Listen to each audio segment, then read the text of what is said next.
My mother arrived at my house on a Saturday morning in March 2024, 11 months after my wedding to my second husband, carrying a handwritten list of every gift she claimed to have given my children since their father's death, demanding I return each item or provide equivalent financial compensation, since, in her words, I had betrayed this family's memory by moving on with my life.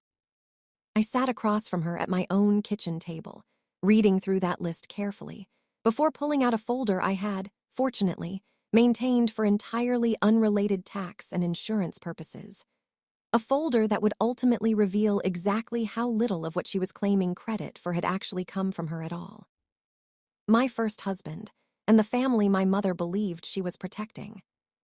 My name is Danielle Foster, and my first husband, Ryan Callahan, passed away in November 2021, following a sudden aggressive cancer diagnosis that took him within just 4 months of his initial diagnosis, leaving me a widow at 31, raising our 2 children, Ethan, then 6, and Lily, then 4, largely on my own. I want to explain the specific family dynamic that made my mother's eventual reaction to my remarriage particularly significant, because understanding her relationship with Ryan, and with our family more broadly during his illness and after his death, matters considerably to understanding both her genuine grief and, eventually, the specific financial claims she made once I remarried.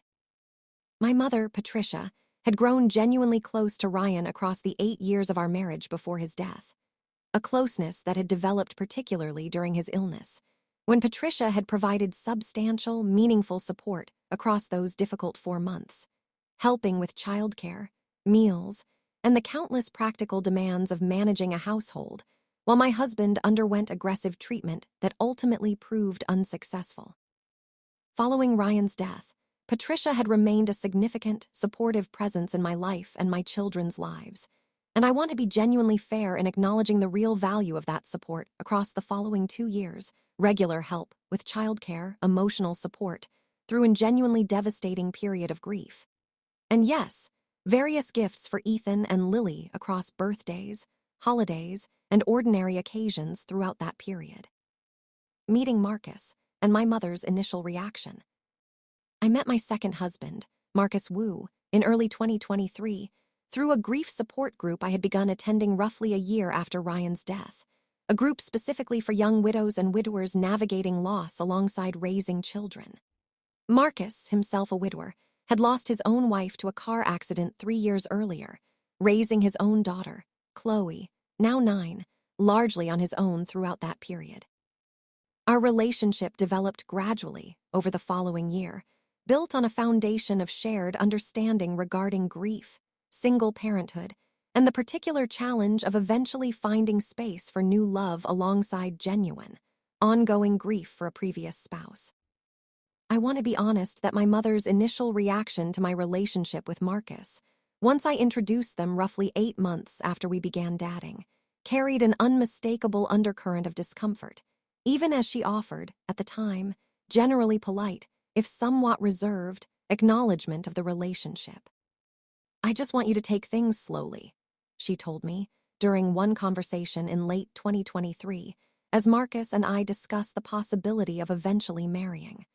"I know grief works differently for everyone, but I worry sometimes that you're moving forward faster than feels right, given everything Ryan meant to this family." The wedding, and the shift in my mother's behavior. Marcus and I married in April 2024, in a modest, meaningful ceremony that included both our children, Ethan and Lily, along with Marcus's daughter, Chloe, as an intentional, deliberate acknowledgement that we were building a genuinely blended family together, rather than simply my own remarriage occurring alongside my children's continued life as a separate consideration. I want to describe the specific, gradual shift in my mother's behavior that followed this wedding, because it built, across the following 11 months, into the eventual confrontation regarding the gifts she'd previously given my children. Patricia's initial reaction to the wedding itself, while not openly hostile, carried a visible reserve that extended into the following months: reduced frequency of her previous regular visits, a noticeably cooler tone during our phone conversations, and notably, a marked decrease in the kind of spontaneous, warm engagement with Ethan and Lily that had characterized her relationship with them throughout the 2 years following Ryan's death. By early 2025, roughly 9 months into my marriage to Marcus, this gradual coolness had evolved into something considerably more direct. Patricia began making pointed comments during our limited remaining contact about how quickly I had moved on, how she worried my children were losing their connection to their father's memory, and, increasingly, expressing what she characterized as genuine hurt that I had, in her words, built an entirely new family without fully honoring the one Ryan and I built together. Maina shocked the confrontation and the list. I want to describe, in detail, the specific confrontation that occurred that Saturday morning in March 2025, because the demand Patricia presented, once she finally arrived at this point in her escalating grievance, carried a specificity that initially genuinely startled me. "I've put together a full accounting," she told me, sliding a handwritten, itemized list across my kitchen table, "of everything I've given Ethan and Lily since their father passed. Birthday gifts, Christmas presents, the bicycles I bought them last spring, Ethan's entire baseball equipment set, Lily's dollhouse, everything, going back to November 2021. I think, given how thoroughly you've replaced their father's memory with this new family, it's only fair that you either return these items or provide me with fair financial compensation for what I've invested in my grandchildren over these years." I want to be honest about my own immediate reaction to this demand. A mixture of genuine shock at the specific, calculated nature of the request, alongside a deeper, more complicated hurt at watching my mother frame her own grandchildren's gifts as some kind of transactional investment, now subject to retroactive compensation, based on her disapproval of my remarriage. "Mom," I said, "I need you to understand how deeply hurtful this specific demand is, regardless of whatever feelings you have about my marriage to Marcus. These were gifts given to your grandchildren, presumably out of genuine love. Not some kind of conditional loan you're now calling due, because you disapprove of decisions I've made in my own life." Reviewing the list. I want to walk through the specific process of reviewing Patricia's list, because what I discovered, upon careful examination, fundamentally reorganized the entire situation. The list itemized approximately $8,400 worth of gifts across the roughly 3.5 years since Ryan's death. Birthday and Christmas presents, the bicycles Patricia mentioned, Ethan's baseball equipment, Lily's dollhouse, and various smaller items accumulated across numerous occasions. I want to explain why I happen to have detailed records available to cross-reference against this list, since this specific detail matters considerably to what I eventually discovered. Following Ryan's death, I had maintained careful financial records for tax and life insurance purposes, including documentation of various expenses and reimbursements related to my children's care during that difficult period. Records that, as it happened, included receipts and credit card statements covering a considerable portion of the exact timeframe Patricia's list referenced. Reviewing these records that same afternoon, after Patricia had left following our difficult initial confrontation, I discovered something that fundamentally undermined the premise of her entire demand. A significant majority of the specific items on her list, the bicycles, Ethan's baseball equipment, and several of the more expensive individual gifts, had, in fact, been purchased using Ryan's own credit card during the final months of his illness, before his death, rather than purchased independently by Patricia as she was now claiming. Understanding what had actually happened, I want to explain the specific arrangement that had apparently existed between Ryan and my mother during his final months, which explained this discrepancy between Patricia's current claims and what my financial records actually documented. During Ryan's illness, in the months before his death, he had, apparently, given Patricia access to one of his personal credit cards, specifically to help cover various expenses related to childcare and household management, while he was undergoing treatment, and I was managing the considerable demands of caring for both him and our young children simultaneously. This arrangement, which I had some general awareness of at the time, but had never closely tracked given the overwhelming circumstances of that period, had apparently included Patricia using this card for various purchases for Ethan and Lily. Purchases that, according to the receipts and statements now in front of me, had been directly charged to and paid by Ryan's own account, not funded independently by Patricia herself. The bicycles, purchased in September 2021, just 2 months before Ryan's death, showed a receipt clearly listing Ryan Callahan as the account holder for the credit card used, with a corresponding statement confirming the charge had been paid from Ryan's own checking account. Ethan's baseball equipment, purchased that same month, showed an identical pattern Ryan's card, Ryan's payment. What this meant? I want to explain the significance of this discovery, because it fundamentally undermined the entire premise of Patricia's demand, beyond simply the emotional cruelty of asking for gifts back in the first place. Patricia had, across the intervening years, apparently constructed a narrative. Whether through genuine misremembering or more deliberate reframing, I genuinely couldn't be certain, in which she had personally funded and provided these significant gifts to her grandchildren, when the actual financial records demonstrated that a substantial portion had, in fact, been purchased using Ryan's own money during his final months of life, specifically intended as gifts from their father before his death. Administered through Patricia simply because Ryan himself was too ill during that period to handle the physical shopping and gift-giving himself. This meant that Patricia was not simply demanding return of her own generous gifts. She was, in a considerably more significant and painful sense, attempting to claim ownership and demand compensation for gifts that had actually come from Ryan himself, using his own money, specifically intended as his final gifts to his own children before his death. The second conversation. I want to describe the follow-up conversation I had with Patricia once I'd fully reviewed and organized this documentation, because her reaction to this evidence revealed considerable insight into both her own grief processing and the underlying motivations behind her original demand.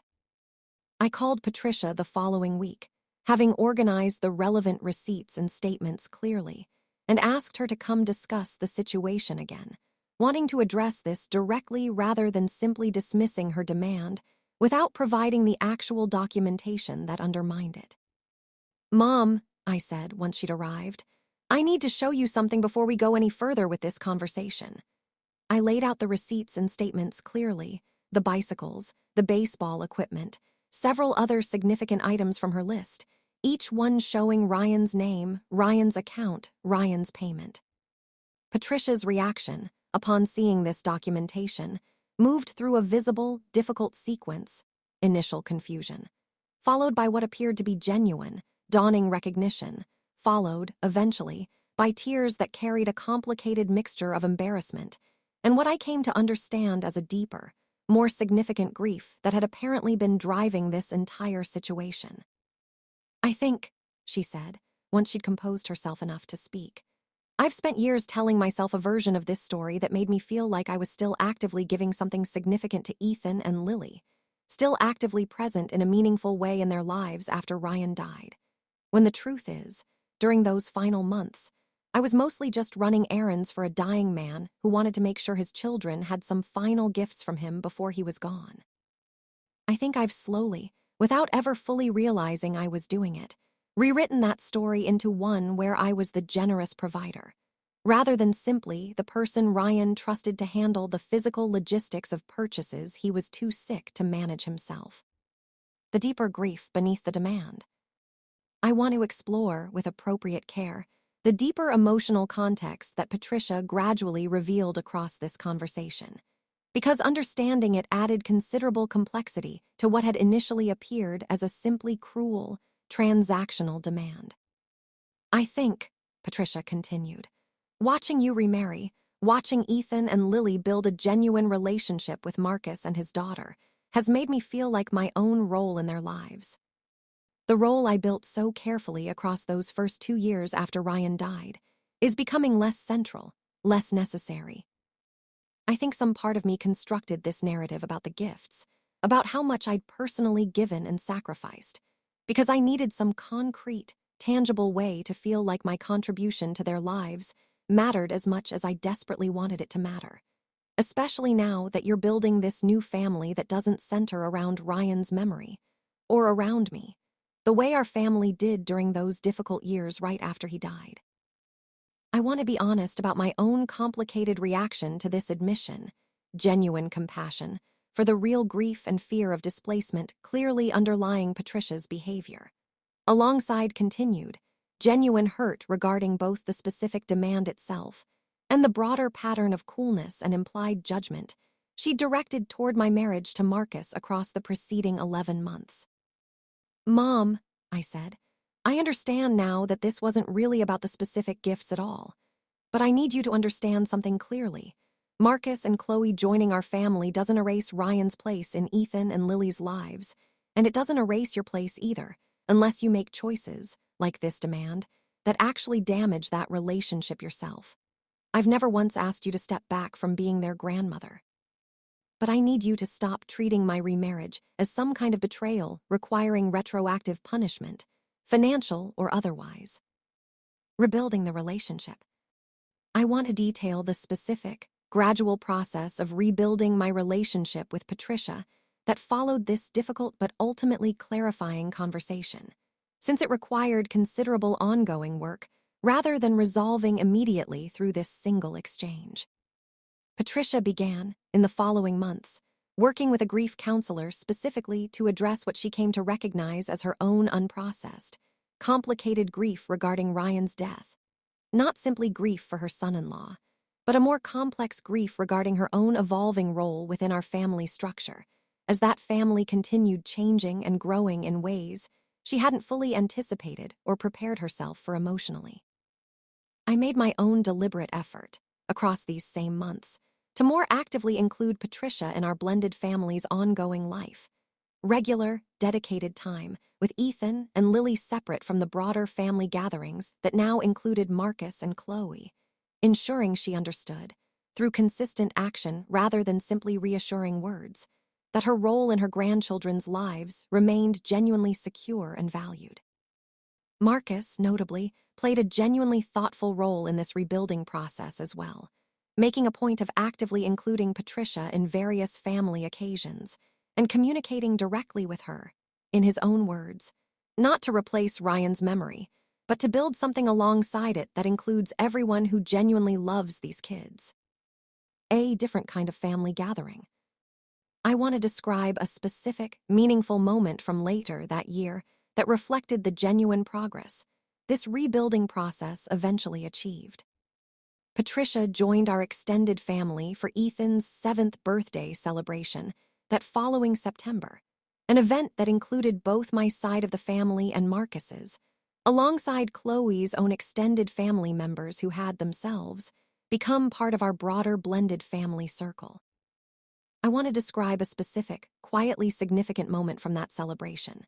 Patricia, without any prompting from me, brought a small, thoughtfully chosen gift specifically for Chloe as well as for Ethan and Lily. A gesture that represented, in its own understated way, genuine progress in her acceptance of our family's actual, current shape, rather than continuing to measure every interaction against some rigid standard of exclusive loyalty to Ryan's memory. "I want you to know," Patricia told me, during a quiet moment at that celebration, "that I've been thinking a lot about what you said, about how including Marcus and Chloe doesn't actually erase Ryan or diminish my own place in Ethan and Lily's lives.